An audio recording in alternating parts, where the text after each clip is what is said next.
والله العظيم عمرك ما هتنجح وتبقى راجل عظيم الا ولازم تعدي بندم وفشل وحزن وقهر، والحاجات دي هم الانونز في معادله النجاح، هم الاكس والواي زد، هم الغيبيات. خليني اقول لك حاجه، سنه 2024 خسرت حوالي نص مليون جنيه، خسرت بيزنس من البيزنسز بتوعي، رجليا اتكسرت، بيتي غرق، وخامس حاجه عربيتي عملت حادثه والعربيه راحت. رغم كده الحمد لله، ورغم كده مفيش يوم عدى عليا وخليت مشاعري او احاسيسي هي اللي تتحكم فيا. يعني ايه؟ يعني مثلا النهارده اول يوم في السنه الجديده، انا صاحي مش مظبوط، صاحي مش مودي، مش مظبوط، مش مبسوط، تمام. رغم كده دخلت صليت، بعديها عملت القهوه، بعديها قريت كتاب، بعديها بعت للتيم يا رجاله محتاجين حاجه، في اي مشكله، بطمن عليهم. بعديها دخلت اشوف النيوز في الكريبتو وفي الستوكس وي.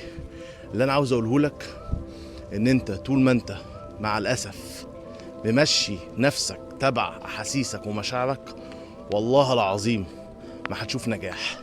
مش عشان انت غبي، مش عشان انت عايش في مصر، مش عشان بيئتك او حالتك الاجتماعيه او الماديه، بس عشان انت مفيش حاجه هتخلصها، لان مفيش ظروف هتخلي احساسك او مودك حلو طول الوقت.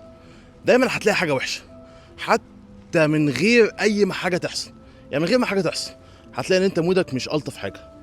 ولازم تفهم، والكلام ده والله بقوله لك بجد من قلبي، ان انت حرفيا راسك في بق الاسد.